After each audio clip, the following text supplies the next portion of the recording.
Welcome to our channel, the place where future billionaires come to get inspired. If you're not subscribed yet, you're missing out. Breaking news. A new research shows that women value this more than $1 million. Now, before we reveal what it is, let's look at some of the other options.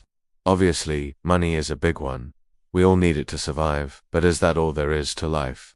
Marcus Aurelius, the great emperor who also wrote Meditations, once said, "Money is like a sixth vital sense. Not only do men desire it, but they desire it not for itself, but as if by its possession, they will become better, more powerful, wiser." But he was wrong. You don't need a sixth vital sense to be better, more powerful, or wiser. And that's why Stoics try to live good lives without chasing money. Could it be love? Well, we all need someone to love us, and we all need to love someone else. Without it, we can't really flourish as humans. The great Stoic philosopher Epicurus said it perfectly. The chief task in life is to separate things into two buckets, the things we can control and the things we can't. In the first bucket, he placed things like our judgments, opinions, emotions, and desires. And in the second bucket, everything else, like other people, their opinions, their actions, events, and circumstances.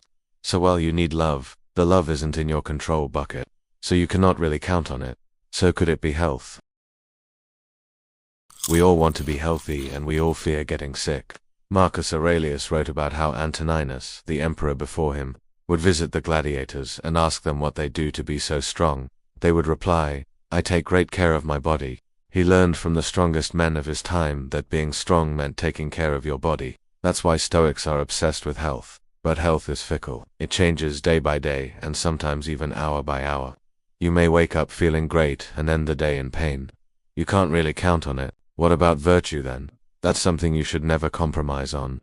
Marcus Aurelius wrote, "The fruit of this life is good character and acts for the common good." The Stoics consider virtue as the ultimate goal in life. But virtue is hard to define and even harder to achieve. Even if you do achieve it, how does it help you in this moment right here? You cannot really count on it. What about family and friends?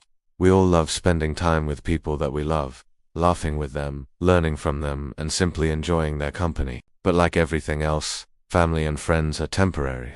Sometimes your friends will betray you. Sometimes your parents will make bad decisions. Sometimes your siblings will choose a different path. You cannot really count on them. But there's one thing you can count on, and that's work. The Stoics believe that work is the key to happiness. Marcus Aurelius wrote in Meditations, "The best revenge is to be unlike him who performed the action and does not injure another in return, or at least to do so in a way that benefits you." Work allows you to add value to the world and be an asset instead of a liability. When you work, you're building something that will last long after you're gone. That gives you the ability to support yourself and those that you love. It helps you focus on what's important and keeps you busy so you're not wasting time thinking about the things you cannot control. As Seneca put it, all the time that a man wastes in worrying about things beyond his power of control cannot be recovered. The key to success in life is to work hard and focus on the things that are within your power of control. Do you want to waste time worrying about the things that you cannot control because no matter how much you worry about it, you cannot change it? By focusing on the things that are within your control, you can make the most of every situation and become the best version of yourself. One of the best things about work is that it doesn't just occupy your mind, it also occupies your hands. Marcus Aurelius wrote, "The fruit of a man's labor is what measures the worth of his life." Work gives you a sense of purpose and direction. It challenges you to grow and develop your skills. It provides you with a source of income and helps you build a better future for yourself. It's also a distraction from the negative things in life and a way to focus on the positive. When you work, you're able to take your mind off the things that are beyond your control and concentrate on what you can change. As we end this video, let's take a moment to reflect on the importance of work in our lives. Let's remember that it's not just about making money, but about contributing to society, developing ourselves and creating a better future for ourselves and our loved ones. Now let's get to work. In today's episode, we'll learn a psychological trick that helped a man leave an abusive relationship. Now let's begin. No for past experiences. Your past experiences shape who you are today. They influence your decisions, your relationships, and your overall well-being. Positive experiences can give you confidence and a sense of accomplishment, while negative experiences can leave you feeling traumatized and anxious. For example, childhood abuse can lead to PTSD, anxiety, and depression later in life. Similarly, A traumatic event like a car accident or the death of a loved one can have a profound impact on your mental health. However, it's important to remember that you're not defined by your past. With the right support and treatment, you can overcome the challenges you face and create a better future for yourself. Number 3. Attachment styles. Our attachment styles are developed in childhood based on our relationships with our caregivers. They represent the expectations we have for intimacy and relationships in adulthood. If you have an anxious attachment style, you may find yourself constantly seeking reassurance from your partner.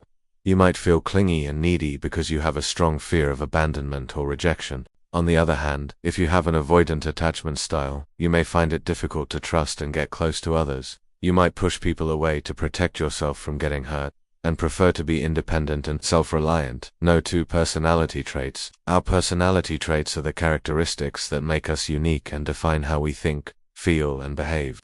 Certain personality traits, such as neuroticism, can make us more vulnerable to mental health issues. Neuroticism refers to the tendency to experience negative emotions such as anger, anxiety, and depression. People high in neuroticism are more likely to suffer from mental health problems than those who are low in this trait. However, it is important to remember that personality traits are not set in stone and can change over time with effort and self-awareness. Number 1. Thought patterns. Our thoughts play a significant role in shaping our mental health. Negative thought patterns such as self-criticism and self-doubt can contribute to low self-esteem and depression.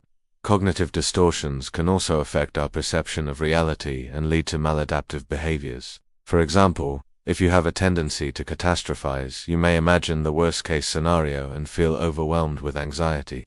Similarly, if you engage in black and white thinking, you may struggle with feelings of guilt and shame when you can't meet your own high standards. This is not just a random psychological trick. It's a scientifically proven method used by therapists to help people identify and overcome mental health challenges.